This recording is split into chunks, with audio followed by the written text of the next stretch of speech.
नमस्कार प्रेक्षकांनो, ठरलं तर मग मालिकेच्या आजच्या म्हणजेच 4 एप्रिलच्या भागात आपल्याला एक जबरदस्त असा ट्विस्ट पाहायला मिळणार आहे. पण त्याआधी जर तुम्ही माझ्या चॅनलवर नवीन असाल तर चॅनलला प्लीज सबस्क्राईब करा.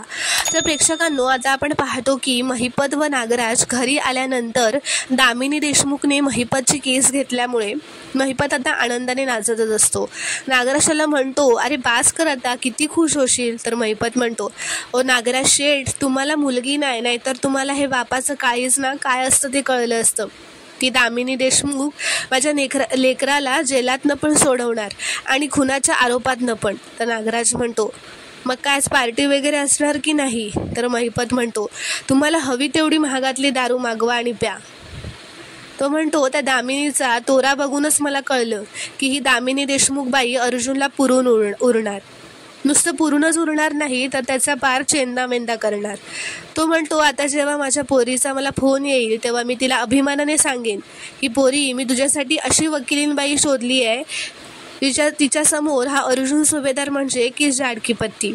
तिकडे तो अर्जुन सुभेदार गाफील आहे, त्याला पत्ताच नाही आहे की आपण त्याच्यासमोर हे वादळ उभं करणार आहे. तर आता इथे दुसरीकडे दामिनी देशमुख ही कोर्टात आलेली असते. तिच्या मागूनच मीडियाचे सर्वजण धावून येत असतात. विचारतात, मॅडम, आम्ही असं ऐकले की तुम्ही अर्जुन सुभेदार विरोधात केस लढणार आहात. तर दामिनी म्हणते, ॲडव्होकेट दामिनी देशमुख दुसऱ्यांना हरवायला नाही तर स्वतः केस जिंकण्यासाठी केस लढते.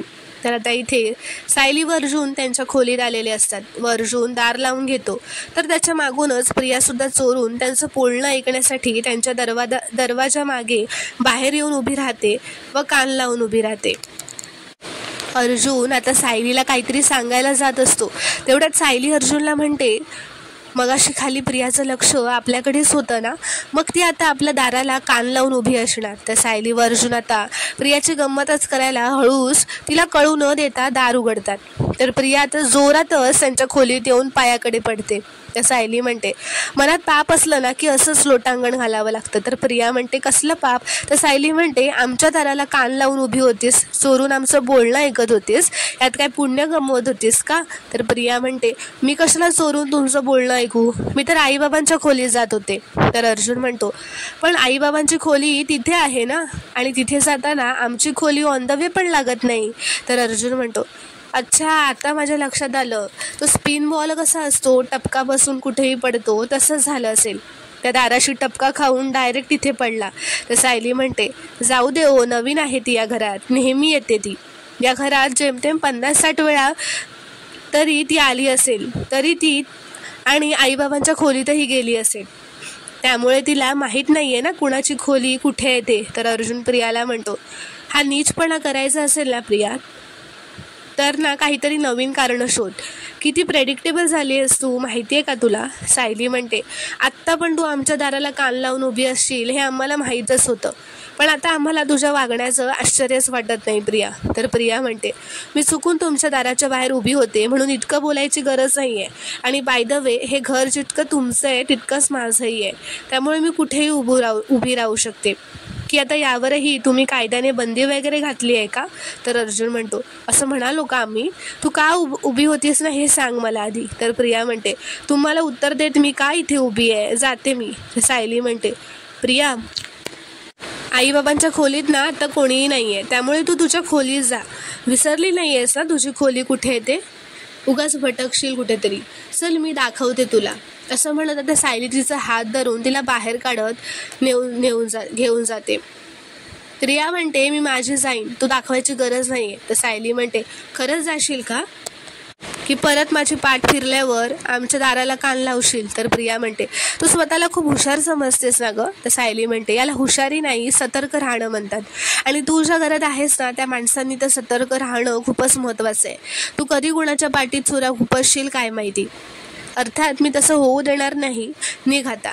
आणि आईबाबांच्या खोलीकडे लक्ष्मण रेखा आहे, ते लक्षात ठेव, ती रेषा पार करून आमच्या खोलीकडे परत यायचं नाही. तर आता सायली पुन्हा खोलीत आल्यावर अर्जुनला म्हणते, मी तुम्हाला फोन आल्यापासून बघते, तुमचं काहीतरी बिनसलंय. तर अर्जुन म्हणतो, महिपतची केस आता दामिनी देशमुखने घेतली आहे. तर सायली म्हणते, मग त्यात काय एवढं. अर्जुन म्हणतो, ओ, दामिनी देशमुख देशातल्या टॉप 5 लॉयरपैकी एक आहेत. तर सायली म्हणते, माझा नवरासुद्धा जगातला सर्वात चांगला वकील आहे. त्याच्यासमोर कोणीही आलं ना तरी जिंकणार तोच, अर्जुन म्हणतो. वात्सल्य आश्रम केसमध्ये मला कुठलाही प्रॉब्लेम नको आहे आणि दामिनी देशमुख कुठला प्रॉब्लेम क्रिएट करत नाही, ती स्वतःच एक प्रॉब्लेम आहे. तर सायली म्हणते म्हणजे? तर अर्जुन म्हणतो म्हणजे ती केस जिंकण्यासाठी काहीही करू शकते, कुठल्याही थराला जाऊ शकते. तिला कुठलेही एथिक्स प्रिन्सिपल्स नाही आहेत. ती लोकांना मॅनिप्युलेट करू शकते, साक्षीदार बदलवू शकते, पुरावे नष्ट करू शकते. तर सायली म्हणते अरे बापरे, आधीच तो महिपत कायद्याला धाब्यावर बसवणार आहे आणि त्याला वकील ही अशी मिळाली आहे, तत्व न पाळणारी. तर अर्जुन म्हणतो तोच तर रेड फ्लॅग आहे आपल्यासाठी. ती खूप हुशार आहे, पण ती तिची हुशारी निर्दोष लोकांना वाचवण्यासाठी नाही तर फक्त पैसे कमवण्यासाठी वापरते. तर सायली म्हणते ती दामिनी लाख हुशार असेल, पण माझा तुमच्यावर विश्वास आहे आणि आपल्याकडे अशी एक ताकद आहे जी दामिनीकडे नाही आहे. तर अर्जुन विचारतो कुठली? तर सायली म्हणते आपली बाजू खरी आहे आणि साक्षी दोषी आहे, मधुभाऊ निर्दोष आहेत. आपण चांगल्या मनाने सत्याच्या बाजूने लढतोय, त्यामुळे आपल्याला कोणीही हरवू शकत नाही आणि त्या सत्याला तुमच्या बुद्धीची साथ आहे आणि तसंही तिच्याकडे माझ्याकडे आहे तशी केस पार्टनर पण नाही आहे, असं अर्जुन म्हणतो. तुम्ही माझ्यासोबत आहात, बस झालं, मी कोणालाही हरवू शकतो. सायली म्हणते कोणालाही हरवण्यासाठी तुमचं कर्तृत्वच पुरेसं आहे. तर आता प्रिया खाली आल्यावर म्हणते अर्जुन व सायली काय बोलत होते ते कळायला हवं होतं. काय बोलत होते ते कसं कळेल? नागोबाला माहिती असेल का? तर ते आता त्याला फोन करते व म्हणते आश्रम केसमध्ये काहीतरी डेव्हलपमेंट झाल्यासारखी दिसते. अर्जुनला कोणाचा तरी आज फोन आला होता आणि ते ऐकल्यानंतर त्याला एकदम शॉकच बसल्यासारखं दिसत होता. मी असं ऐकण्याचा प्रयत्न करत होते, पण तो सायलीला काहीतरी बोलायला जाणारच, तेवढ्यातच तिला तो वर घेऊन गेला. म्हणजे खळबळ माजवणारं असं काही घडलंय का, असं ती नागराजला विचारते. तर नागराज म्हणतो ते मला माहिती आहे. तर प्रिया म्हणते मला का नाही सांगितलं? मी एकतर अर्जुन सायलीच्या खोलीबाहेर त्यांचं बोलणं ऐकताना पकडले गेले. तर नागराज म्हणतो मुळात ना काहीतरी महत्त्वाचं सांगण्यासाठी लायकी कमवावी लागते. तू कमवली आहेस का ती लायकी? तर प्रिया म्हणते मग तुम्ही सुद्धा लक्षात ठेवा, पुढच्या वेळी जेव्हा सुभेदारांच्या बातम्या ऐकायला फोन कराल ना तेव्हा मला सुद्धा हेच उत्तर मिळेल तुम्हाला. तर नागराज म्हणतो मी कुठे म्हटलं तुला सांगणार नाही असं? म्हणजे झालंय काय की महिपतला आता अर्जुनच्या विरोधात केस लढवण्यासाठी जबरदस्त वकील मिळाली आहे. आता तो साक्षीला 113% सोडवणार आहे. तर प्रिया विचारते ती सॉलिड बाई कोण आहे तरी कोण? तर नागराज म्हणतो ॲडव्होकेट दामिनी देशमुख. तर प्रिया म्हणते महिपत सॉलिड खूप खुश झाला असेल ना? तर नागराज म्हणतो अगं खुश काय, नाचतोयच तो. आमची तर जंगी पार्टी चालू आहे महिपतच्या घरी. तर आता प्रिया म्हणते मी पण येते आत्ताच्या आत्ता. तुम्ही मला कितीही टीमच्या मागे ठेवायचा प्रयत्न केला ना तरी पण मी येतेच आत्ता. तर आता इथे अर्जुन व सायली त्यांच्या खोलीत केसबद्दल बोलत असतात. अर्जुन म्हणतो दामिनी देशमुख कोणती केस स्टेप घेणार आहे हे तिच्या आधी आपल्याला कळायला हवं. तर सायली म्हणते तिला या केसचा सूर सापडण्याआधीच आपण काही हालचाल केली तर? तर अर्जुन म्हणतो हुशार वकिलांना केसचा सूर सापडायला वेळ लागत नाही मिसेस सायली, आणि दामिनीसारखी वकील असेल तर ती केसचा सूर बदलूही शकते आणि ठरवूही शकते. तर सायली म्हणते दामिनीसारखी म्हणजे गुन्हेगारांना सोडवणारी का? तर अर्जुन म्हणतो हो. तर सायली म्हणते हो, अशी व्यक्ती कशी जिंकू शकेल केस, आणि ती केस कुठल्या दिशेला जाणार आहे ते दामिनीने ठरवण्याआधीच तुम्हीच ठरवा ना. तिला डोकं वर काढण्यासाठी संदेश देऊ नका. तर तेवढ्यातच ते चैतन्य येतो. तो म्हणतो दामिनी देशमुखचा सगळा बायोडेटा काढून घेऊन आलोय. दामिनी देशमुख एकापेक्षा एक हाय प्रोफाईल केसेस लढली आहे आणि सगळ्यात महत्त्वाचं म्हणजे ती आजपर्यंत एकही केस हरलेली नाही आहे. तर सायली म्हणते चैतन्य भाऊजी तुमचा मित्र पण आजपर्यंत एकही केस हरलेला नाही आहे, विसरलात का? तर चैतन्य म्हणतो सायली वहिनी अगं अर्जुन तिच्यापेक्षा सरसच आहे. तो सगळ्या केसेस एथिकली लढतो, पण प्रॉब्लेम हा आहे की दामिनीचं तसं नाही आहे ना. अर्जुन तिच्यापासून सावध राहायला आपल्याला तिच्यापासून सावध राहायला हवं. हे पवार जोशी वगैरे ना लेचेपेचे होते रे, पण ॲडव्होकेट अर्जुन सुभेदार वर्सेस ॲडव्होकेट दामिनी देशमुख ही टफ फाईट होणार आहे. तर अर्जुन म्हणतो आणि तिला एकाही राऊंडमध्ये मी जिंकूच देणार नाही आहे. तर सायली म्हणते पण आता तिची पहिली खेळी काय असू शकते? तर अर्जुन म्हणतो ती साक्षीला शिक्षासुद्धा होऊ देणार नाही, ती साक्षीला बाहेर काढण्याच्या मागे लागणार. अर्जुन म्हणतो आत्ता आपल्याला स्टेप बाय स्टेप जावं लागणार आहे. चैतन्य तू आश्रम केसचे पहिल्यापासूनचे सगळे पॉइंटर्स काढ. ती दामिनी आपल्याला काय क्रॉस क्वेश्चन्स करू शकते याचा अभ्यास करूयात. तर आपण चैतन्य म्हणतो मी आधीच ते फोनमध्ये काढलेत. तर सायली म्हणते तुम्ही तुमचं काम करत बसा, मी खाली जाते स्वयंपाकाचं बघते.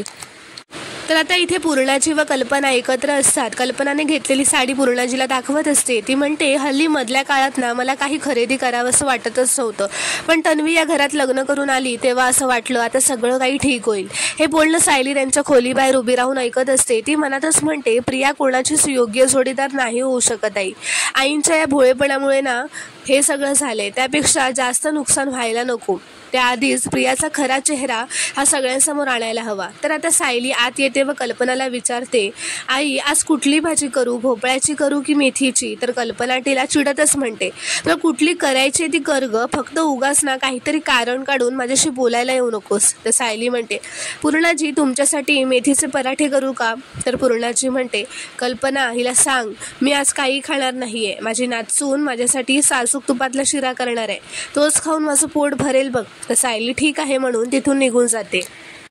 तर आता दुसरीकडे ही प्रिया ही महिपत व नागराजकडे आलेली असते व म्हणते, वा वा वा मला पण पार्टीत घ्या की. तर महिपत म्हणतो, अजिबात नाही, तुला कोणी आमंत्रण दिलं? तर प्रिया म्हणते, मी घरचीच आहे. तर नागराज म्हणतो, कोणाच्या घरची?